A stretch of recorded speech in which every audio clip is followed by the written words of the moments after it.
What's good, YouTube? You know what I'm saying? I'm not gonna have a long intro. I got I got 4 videos I gotta react today. I got the JxmyHighroller, I got the Drewski junk, I got the Caligari Sisters, and I got the Love Island finale. Got a lot of stuff to react to, so you feel me? We gotta get straight into it. You feel me, man?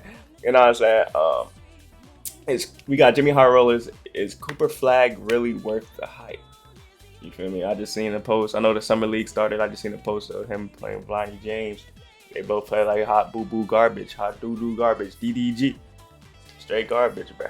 But hey, I feel like Cooper Flagg is gonna be a great addition to the Mavs. You feel me? Him, Kyrie, AD, PJ Washington. They picked up I forgot who they picked up, but they picked up some good pieces. It looks like a good ass team. I'm not gonna lie. For somebody that just traded Luka, the Mavs look like a good team for not only now but for the future as well, because they have Cooper Flagg and stuff like that. But we'll see how it works out. But make sure I like and subscribe. The original video gonna be a link down below. And without further ado, let's get into this video now. When you're watching the beginning, how do you know when you're watching the beginnings of an all-time great talent? Not just elite or exceptional talent, but the kind of player you could say appears once in a generation. Usually the signs are there. National acclaim at an early age, the masses becoming familiar with your name long before you even step foot on an NBA court, throw in a few viral performances, jaw-dropping physical gifts, a Sports Illustrated cover, and you've got yourself a recipe for what can easily be assumed as the next great NBA superstar. The only problem is we are terrible at predicting truly generational talent. That is facts. Like as a collective, but there's always gonna be some person to be like, "Oh, I was 100% on who's gonna be a bust or who's gonna be good." Okay, bro. If you have 100% accuracy, why aren't you a sports analyst, bro? You feel me? But it's like the people I really like in this draft is BJ Edgecombe. Is it Edgecombe? I'm thinking it's Edgecombe. BJ Edgecombe. Obviously Cooper Flagg. I really do want to see how Dylan Hopper is gonna work out in San Antonio, especially with San Antonio having like 4 guards. They got like CP3, they got Fox, Dylan Harper, and they got Stephon Castle. So I want to see how that's gonna work. They're gonna have a deep guard rotation though. So I want to see how that's gonna work out. For every player that gets slapped with the label of being generational, I did like what's his name? That got drafted to the Utah. That ended up drafted to Utah, but that nigga is like, bro, you're getting drafted to the NBA, bro. You should be grateful, bro. This is your lifelong dream of getting drafted to the NBA, and you acted like a spoiled brat. Maybe he just wants to be close to his family and stuff like that, which is understandable. But at the end of the day, bro, this junk is a business, bro. You know what I mean? You gotta be grateful, bro. And lives up to it, there's about 10 more who don't even come close. But what do you call a player who was given the description of generational at 16 years old, went toe-to-toe with LeBron as a high schooler, and was projected to go first overall in the NBA draft 3 years before he was even eligible for the draft? Cooper Flagg has faced some of the highest expectations of any recent NBA prospect, and up to this point, has exceeded all of them. But even after becoming one of the most obvious first overall picks in recent draft history, some fans, justifiably, still have their doubts. Opinions ranging from he could be the greatest player justified. That stat line is nasty. But at the end of the day, bro, it's summer league, bro. Like, you know what I'm saying? Nigga gonna develop. He gonna get his reels screwed on straight. He'll be tough. Still have their doubts. Opinions ranging from he could be the greatest player of an entire era, all the way to he's one of the most overrated prospects we've seen recently. After missing on numerous alleged generational prospects in recent years, it's clear why some fans are hesitant to give such a hefty label to anyone. And yet some remain certain that Cooper is generational, which begs the question: what makes Cooper Flagg the transcendent talent some say he is? And is he really worth the hype? Or are some fans setting him up for the same exact fate other generational talents have suffered? To answer this question, we have to go back long before anyone even knew the name Cooper Flagg. Same old phone? God damn it. Nah. Hold on, y'all. Joint started tweaking on it. Today's video is sponsored by C. Get your money, Jimmy. Get your money, Jimmy. 4 years In December ago. of 2021, a news publication out of Maine wrote a piece about a basketball prodigy who was starting to gain attention not just around the state, but around the country, describing him as a talent they had never seen before. A 6'7", supremely gifted 14-year-old. Local coaches and scouts knew immediately they were onto something special. Wait, that nigga was 6'7" at 14? God damn. And early, because this would be one of the first mentions of the name Cooper Flagg, a freshman who had yet to play a single game of high school ball, who many agreed they had never seen the likes of. Over the next 2 years, Cooper quickly became a national headliner, transferring to Montverde Academy and rising up the high school rankings. By the end of his sophomore season, it became clear that Cooper was, in fact, a talent unlike anything else in the country. The secret was out. Cooper Flagg may just be next up. A conversation that led to this. The first mention of Cooper Flagg not just as a great prospect, but as a generational prospect. This came out following a successful summer season where Flagg jumped up national rankings from a 5-star prospect to the consensus #1 player in the country in his class. Like many others before him, the towering propositions about his game and what he might become began to ramp up. But being called generational isn't necessarily out of the norm for prospects of this caliber. However, what is out of the norm? I'm not gonna lie. I knew it, bro. When DeAndre Ayton, bro, got drafted, bro, they were calling him generational, bro. I knew that shit wasn't gonna work out, bro.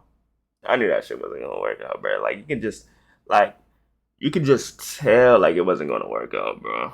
Like what? Is the fact that this article was published on August 3rd, 2023, when Cooper was just 16 years old. At the time, 3 years away from being draft eligible. His incredible physical tools and NBA readiness already putting him in conversations with prospects like LeBron, AD, Zion, and Wemby before he even started his junior season in high school. But turns out that junior season would never come. Because just a week after getting compared to the best prospects of the 21st century, Cooper broke headlines when he decided to jump up a year and reclassify from the class of 2025 to the class of 2024. The result of Flagg jumping up a class and bypassing an entire season of basketball, he not only instantly became the #1 player in the country against players 1 to 2 years older than him, overnight, he became the favorite to be selected first overall in the 2025 NBA draft. As a 16-year-old who had just finished his sophomore year of high school. The rankings were, of course, correct. Cooper was still so far ahead of his competition that he was a shoo-in for the High School National Player of the Year just a few games into that season. Projections this bullish and this early are so rare that we've only seen them a handful of times. Back in 2001, when NBA scouts were already saying a 16-year-old LeBron was a surefire #1 pick, and more recently with Victor Wembanyama, who was projected to be the first overall pick 2 years before he was eligible for the draft. But it's like there's a conversation about the amount of pressure these kids are getting, like coming out of high school, bro. Like just imagine you, like when you watching this video, you having a great junior or senior year, you're a 5-star prospect, you feeling good, blah blah blah. And then you check the newspaper and you're getting compared to like people like LeBron, Wimpy. That's a lot of pressure, bro. Because these are the type of players that people look up to. These are the type of players we consider to be one of the greatest of all time. One of the best. You think of basketball, you think of these niggas. You feel me? And getting those comparisons off the rip out of high school, bro, can either boost up your head, put a whole lot of pressure on you, and you don't perform well. Or you just one of those people that can know how to handle it, bro. You feel me? But that's kind of a lot to ask for from a high school kid, bro. Outside of these two truly once-in-a-generation talents, even the most sought-after prospects do not face these expectations this early in their basketball career. But it was in the following season where Cooper would face his biggest test yet. Prove that he was good enough to still dominate games at the college level. But before he even stepped foot on a college court, Cooper did what no high schooler had ever done before him. How do we know if Cooper Flagg will be able to play at the next level and compete against the best players in the world? Well, because he already played them. Last summer, at just 17 years old, Flagg was chosen to be a part of the USA men's select team, a team that would scrimmage LeBron, Steph, KD, and the rest of the Olympic team. A team that hadn't featured a non-NBA player in over a decade and had never featured a high school kid. Now, the best one could hope for this kid going toe-to-toe against the NBA's best is for him to just fire. Nah, that nigga was cooking that day, boy.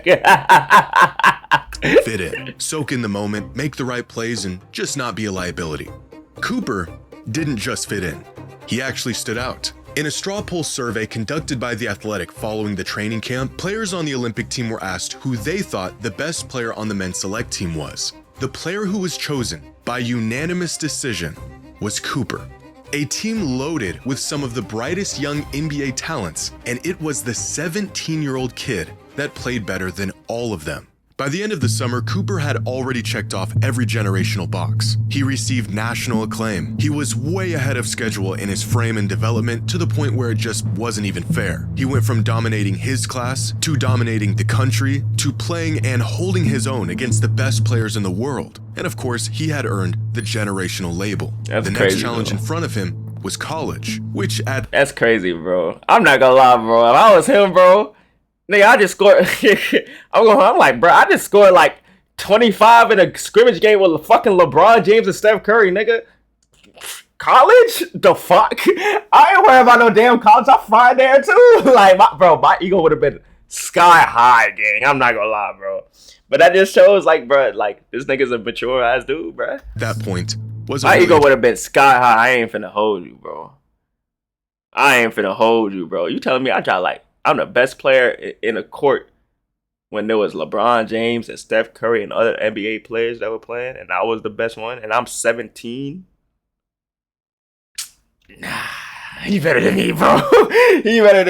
That nigga mature as shit. challenge at all. As the second youngest player in the entire country, Cooper immediately became the best player in college basketball, putting up 19, 7, and 4 a game as statistically the best offensive player in the country and a top 5 defensive player in the country. His measurables, defensive instincts, and polished offensive game drawing comparisons to Jason Tatum, Scottie Pippen, and Kawhi Leonard. The kid played half of the season as a 17-year-old and won National Player of the Year. But to put into perspective just how incredible Cooper's freshman season at Duke was, here are the top 250 players in college basketball last season represented by age on the x-axis and box plus minus on the y-axis. This chart represents the top 10% of all college basketball players this past season, and it tells the story of what NBA teams are looking for when assessing talent and who stands out amongst their peers. Up here are some of the best players in the country last season, the vast majority of them on the older end of college sports, 22, 23, even 24-year-olds. But the NBA isn't necessarily looking for the best prospects, they're looking for prospects with the most upside, young guys who have the highest ceiling. And this becomes clear if we highlight all 30 players selected in the first round of the 2025 NBA draft. All of these players had great seasons, but what really sets them apart from the other 2,400 collegiate players trying to get drafted is their youth. Look at the top picks in this year's draft, and all of them are much younger than their non-drafted counterparts. You could call this the draft zone, a recipe of being elite and extremely young, and landing here will greatly increase your odds of making it to the league. It's not just about being... Then he's gonna show Cooper Flagg and he's gonna be like, right here. You're gonna be like right here or some shit. good. It's about being good early and having the potential to get a whole lot better. But if the best prospects in the country are here, where's Cooper Flagg? You guys are not gonna believe this.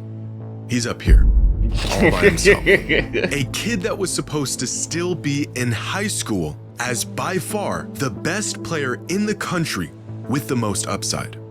It is not a stretch to say Cooper Flagg is a generational talent. But here's the catch.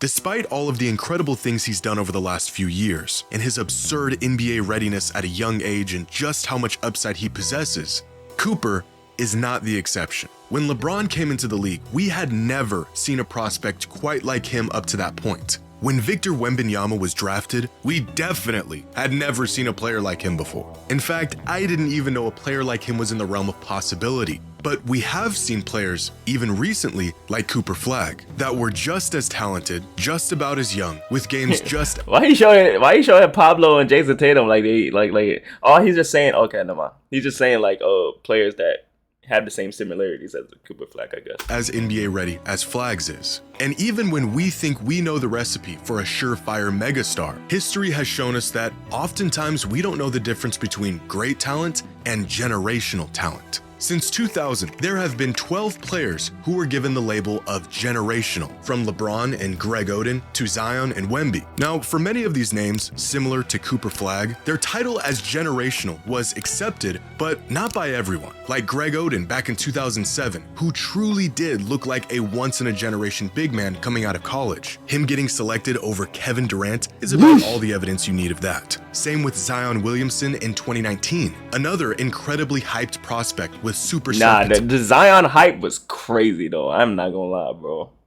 That Zion hype was nasty. Potential who blew the doors off of college basketball. And that nigga was punching that bitch. Basketball for a season, but has been completely derailed thanks to injuries. 12 proclaimed generational prospects in 26 years, or about one projected generation. But the thing is, all these players had good careers, except for Greg Oden.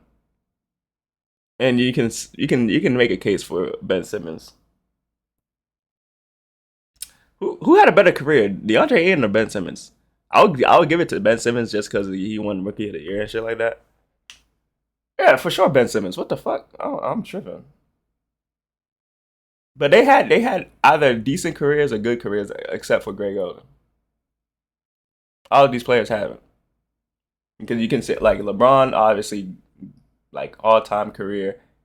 Dwight Howard, you can make a case that he's all-time career as well. Blake Griffin, a great career. Anthony Davis, all-time career, great career, okay career, all right career. Zion is weird because he obviously has the talent and stuff like that, but he gets injured a lot. Cade is on the upside. He really took a big leap last year, made the Pistons make the playoffs. Wemby is a fucking generational talent. Like, you've never seen anything like that. And obviously, we haven't seen Cooper Flagg play in the NBA yet. But most of these niggas had decent careers, bro.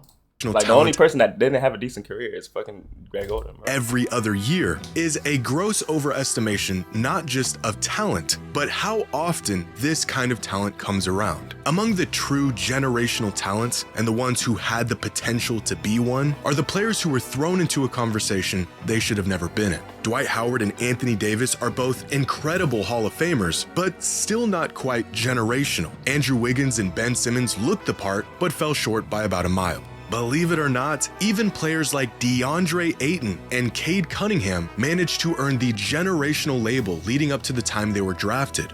Of these 12 players, one of them truly lived up to the lofty label, and another one is currently proving he was worthy of the label. The general public predicted 12. Nigga, and that shit was 20 years apart. Hey, I'm not gonna lie. Maybe the recipe is a generational talent pops up every 20 years, bro. That's the prophecy, bro. That's the prophecy, bro. And we got two. No matter how many players we claim to be generational, turns out once in a generation truly means once in a generation. And with Wemby clearly being the guy of this era, we may not be due for another generational talent for quite some time. What are the odds Cooper lives up to the absolute upper end of the ceiling people have placed on him? Well, no one actually knows. If what a player did leading up to the time of them being drafted told us who they would become in the league, then Zion, Ben Simmons, and Andrew Wiggins would be the face of the NBA right now. The inverse of this is also true. If pre-draft projections were any indication of who a player would eventually become, Giannis, Jokic, and Kawhi would have been written off years ago. We may have an idea of what a player might become, but that's it, an idea. Truth is, some of these once proclaimed generational talents didn't fail to meet their potential. It's likely that they were just never the once-in-a-generation talent some claimed them to be. All things indicate that Cooper Flagg could be a truly transcendent player in the league. Of course, that's if indication meant anything at all. Only time will tell what Cooper's true potential is and if he'll rise up and meet it. Damn. Another great video, Jimmy picking it up a little bit, nigga. You been slacking a bit, Jimmy. You been slacking a bit, Jimmy, but he back now. What is that? 2 videos in 2 weeks? Okay. Okay. Nigga, there was a stretch that you didn't post for like 3 to 5 months again. We glad JxmyHighroller back. You feel me? He make the best. Me personally, I think he make the best NBA videos or documentaries or whatever you want to call it. You feel me? But yeah, that's the reaction. Make sure I like, subscribe. The original video gonna be in link down below. And without further ado, I'll see you on the next video.